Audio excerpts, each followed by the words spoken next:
கர்த்தருடைய பரிசுத்த நாமத்துக்கு மகிமை உண்டாவதாக.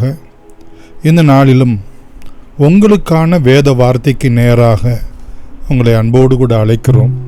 இந்த நாளின் தியானத்துக்கென்று யோபுவின் புத்தகம் 42ஆம் அதிகாரம் 12வது வசனத்தை நாம் வாசிக்க கேட்போம்.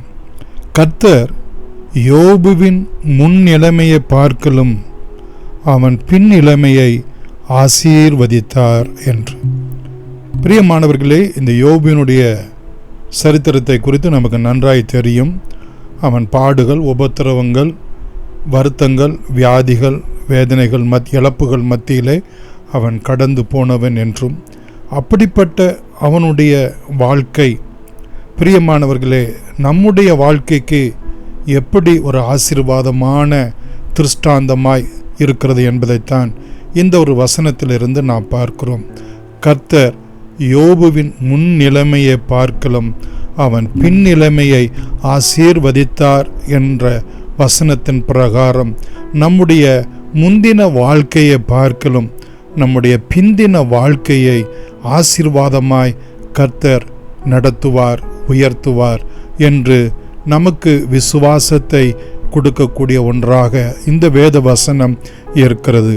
யோபுவினுடைய வாழ்க்கையிலே இப்படிப்பட்ட ஒரு ஆசீர்வாதத்தை அவன் சுதந்திரிப்பதற்கு இந்த அதிகாரத்திலே எது காரணமாய் இருந்தது என்பதை குறித்து 1-2 காரியங்களை நாம் பார்க்கலாம். முதலாவது 42ஆம் அதிகாரம் யோபுவின் புத்தகம் 2வது வசனத்திலே, தேவரீர் சகலத்தையும் செய்ய வல்லவர், நீர் செய்ய நினைத்தது தடைபடாது என்பதை அறிந்திருக்கிறேன் என்று தேவன் மேல் உள்ள விசுவாசத்தை அவன் இங்கே வெளிப்படுத்துகிறதை நாம் பார்க்கிறோம்.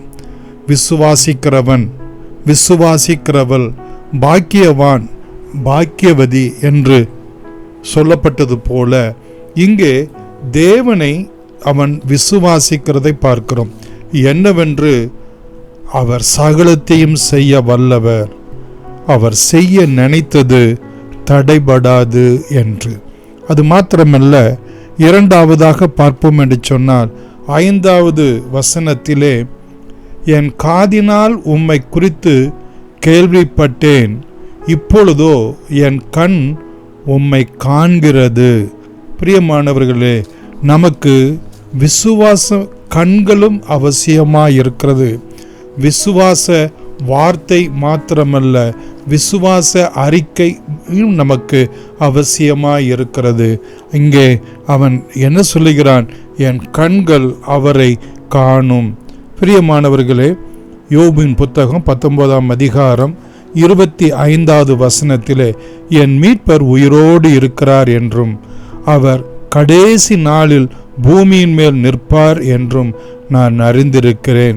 இந்த என் தோல் முதலானவைகள் அழுகி போன பின்பும் நான் என் மாம்சத்தில் இருந்து தேவனை பார்ப்பேன், அவரை நானே பார்ப்பேன், அந்நிய கண்கள் அல்ல, என் கண்களே அவரை காணும் என்று சொல்லி அங்கே அவன் ஒரு விசுவாச வார்த்தையை அறிக்கை செய்கிறதை நாம் பார்க்கிறோம். கர்த்தருடைய பரிசுத்த நாமத்துக்கு மகிமை உண்டாவதாக.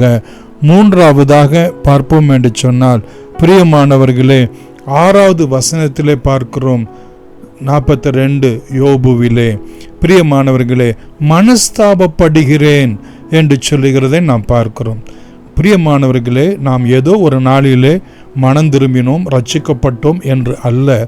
ஒவ்வொரு நாளும் தேவனுக்கு முன்பதாக நாம் செய்ய தவறினவைகளை குறித்து ஆண்டவருடைய சமூகத்திலே மனஸ்தாபப்பட வேண்டும், வருத்தப்பட வேண்டும். ஆண்டவரே, நான் தெரிந்தோ தெரியாமலோ நான் செய்த காரியங்கள், செய்ய தவறின காரியங்களுக்காக உம்முடைய சமூகத்திலே மனம் வருந்துகிறேன், மனஸ்தாபப்படுகிறேன், மனம் திரும்புகிறேன் என்று சொல்ல நாம் கற்றுக்கொள்ள வேண்டும்.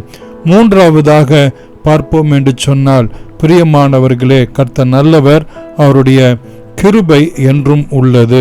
8வது வசனத்திலே நாம் பார்க்கிறோம். பிரியமானவர்களே, தன்னுடைய சிநேகிதர்களுக்காக அவன் வேண்டுதல் செய்கிறவன், அவன் செபிக்கிறவன், விசுவாசிக்கிறவன் விசுவாசத்தை அறிக்கை செய்கிறவன் இங்கே பார்க்கிறோம், அவனை ஜெபிக்கிறவனாக நாம் பார்க்கிறோம்.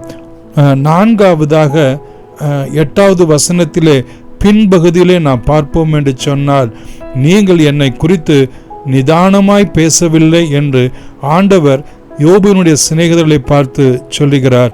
மாத்திரமல்ல, யோபு நிதானமாய் பேசினது போல நீங்கள் என்னை குறித்து நிதானமாய் பேசவில்லை என்று. நாம் பிரியமானவர்களே, ஆவிக்குரியவர்கள் எல்லாவற்றையும் நிதானித்து அறிய வேண்டும். தேவனை முறுமுறுக்கவோ பிரியமானவர்களே அவ்விசுவாசம் கொள்ளவோ கூடாதபடிக்கு கர்த்தர் எனக்காக யாவற்றையும் செய்து முடிப்பார், கர்த்தர் நல்லவர் என்று சொல்ல நிதானிக்க வேண்டும். கர்த்தர் பிரியமானவர்களே, அடுத்து நாம் பார்ப்போம் என்று சொன்னால், தேவன் அவனை எப்படி ஆசீர்வதிக்கிறார் என்று சொல்லி, பிரியமானவர்களே, அங்கே யோபினுடைய முகத்தை கர்த்தர் பார்த்தார் என்று சொல்லி 9வது வசனத்திலே பார்க்கிறோம். 10வது வசனத்திலே தன் சிநேகிதர்களுக்காக அவன் வேண்டிக் கொண்ட போது அவன் சிறையிருப்பை கர்த்தர் மாற்றினார்.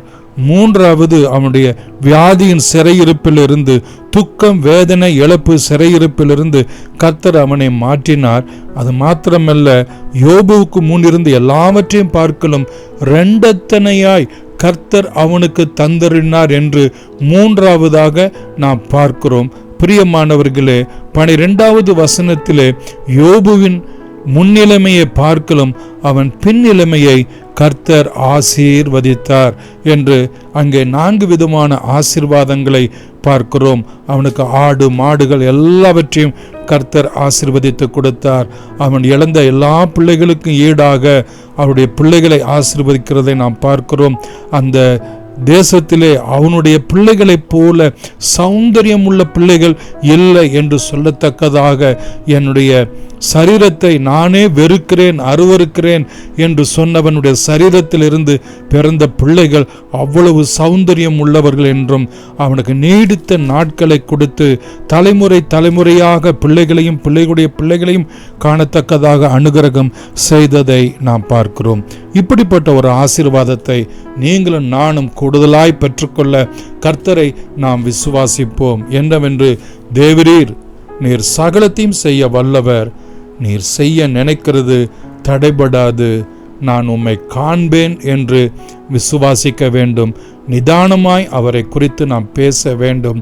நம்முடைய எல்லா விதமான தவறுகளுக்கும் மனஸ்தாபப்படுகிறவர்களாயும் காணப்பட வேண்டும். செபிப்போம். அன்புள்ள இயேசு சாமி, இந்த யோபினுடைய வாழ்க்கை எங்களுக்கு ஒரு ஆசீர்வாதமான பாடம் ஆண்டவரே. இந்த நாளிலும் சுவாமி, யோபினுடைய முன் நிலைமையை பார்க்கலும் அவனுடைய பின் நிலைமையை இரட்டத்தனையாய் ஆசீர்வதித்தது போல, அவனுடைய சிறையிருப்பை இரட்டத்தனையாய் மாற்றினது போல, எங்களுடைய வாழ்க்கையில் உள்ள சிறையிருப்புகளை நீர் மாற்றும்படி, எங்களுடைய காரியங்கள் எல்லாவற்றையும் இரட்டத்தனையாய் ஆசீர்வதிக்கும்படி உம்முடைய சமூகத்திலே நாங்கள் செபிக்கிறோம் சுவாமி.